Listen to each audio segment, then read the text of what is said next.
Assalamualaikum warahmatullahi wabarakatuh.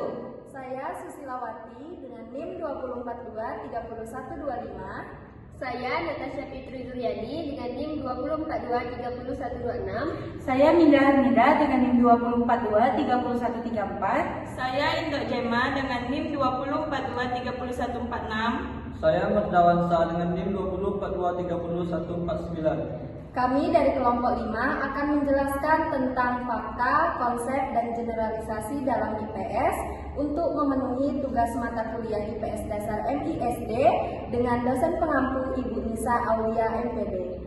Selamat menyaksikan. Baiklah, saya Susilawati akan menjelaskan tentang pengertian dan contoh dari fakta. Fakta merupakan hal, keadaan, atau peristiwa yang merupakan kenyataan yang sungguh-sungguh terjadi dan terjamin kebenarannya, atau sesuatu yang benar-benar ada atau terjadi. Fakta sosial adalah cara bertindak, berpikir, dan berperasaan yang berada di luar individu dan mempunyai kekuatan memaksa dan mengendalikan individu tersebut. Fakta merupakan salah satu materi yang dikaji dalam IPS. Dengan fakta-fakta yang ada, kita dapat menyimpulkan sesuatu atau beberapa peristiwa yang pernah terjadi. Fakta merupakan titik awal untuk membentuk suatu konsep.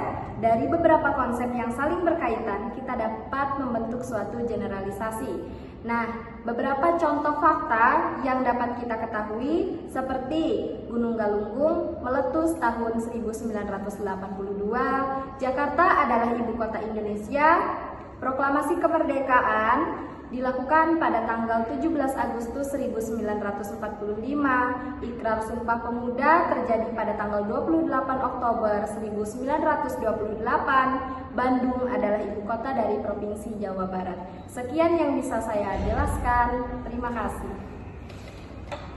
Baik, saya Minda Harnida akan menjelaskan tentang pengertian konsep dalam IPS.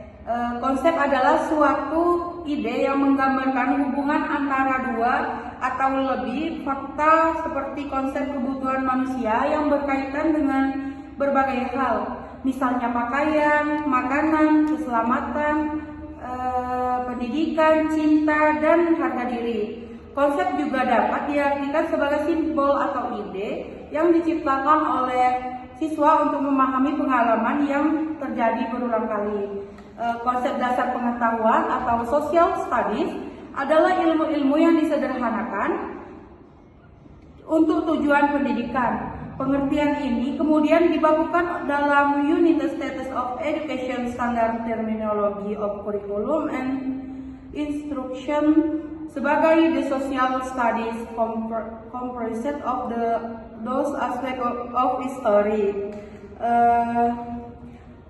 Maksudnya, studi-studi ilmu sosial itu berisi aspek-aspek ilmu sejarah, ilmu ekonomi, ilmu politik, sosiologi, antropologi, psikologi, dan geografi yang dipilih sebagai kajian dan pembelajaran di sekolah dan perguruan tinggi. Mungkin sekian penjelasan dari saya. Di sini saya akan menjelaskan contoh konsep dalam IPS. Contoh konsep dalam IPS itu terbagi menjadi 4. Yang pertama, interaksi sosial, hubungan antara individu dalam masyarakat. Yang kedua, perubahan sosial, proses transformasi dalam struktur dan budaya masyarakat. Yang ketiga, norma dan sanksi, aturan yang mengatur perilaku sosial dan konsekuensi pelanggarannya. Yang keempat, konflik sosial, ketegangan antara kelompok yang berbeda dalam masyarakat. Baiklah, dari saya sekian, terima kasih. Baik, saya Natasha Fitri Zuryani akan menjelaskan pengertian generalisasi dalam IPS. Generalisasi adalah suatu proses penalaran yang bertolak dari sejumlah fenomena individual atau khusus menuju simpulan umum yang mengikat seutuh fenomena sejenis dengan fenomena individual yang diselidiki. Generalisasi dalam IPS merupakan hubungan antara dua atau lebih konsep, misalnya hubungan antara konsep uang, kebutuhan, dan keinginan. Ketiga konsep tersebut dihubungkan untuk mengeneralisasikan bahwa kita menggunakan uang untuk memenuhi kebutuhan dan keinginan. Generalisasi tersebut juga menunjukkan hubungan sebab, akibat, dan ide abstrak. Rumusan generalisasi ini mungkin saja sederhana, seperti di mana ada hutan, di situ ada manusia menggunakan kayu sebagai sumber daya utama. Atau pengangguran di Indonesia meningkat karena jumlah penduduk yang terus bertambah. Dalam runtun ilmu sosial terdapat sejumlah keterampilan yang dapat diklasifikasi menjadi keterampilan berpikir, keterampilan teknis, dan keterampilan sosial. Sejumlah keterampilan berpikir yang penting dalam ilmu sosial diantaranya adalah menarik kesimpulan, membuat generalisasi, memecahkan masalah, dan membuat keputusan. Beberapa keterampilan dikategorikan sebagai keterampilan tingkat tinggi, yakni ketika siswa menggunakan konsep dan membuat generalisasi. Yang termasuk keterampilan berpikir tingkat rendah adalah menggambar, menjelaskan, menggolongkan, membandingkan, meramaikan, dan melihat hubungan sebab akibat. Keterampilan teknis yang berhubungan dengan generalisasi dapat pula diwujudkan melalui penggunaan berbagai media dan alat bantu dalam mencari dan menyajikan informasi. Termasuk ke dalam jenis keterampilan teknis ini adalah keterampilan membuat tabel, diagram, gambar, peta, denah, melakukan wawancara, observasi, membuat model, mencatat hal-hal penting, membuat resensi, membuat laporan, dan melaporkannya. Aspek efektif dikembangkan melalui pembentukan sikap dan nilai. Ilmu sosial dimaksudkan untuk mempersiapkan siswa dalam suatu masyarakat bangsa yang berlatar belakang sosial dan budaya beraneka ragam.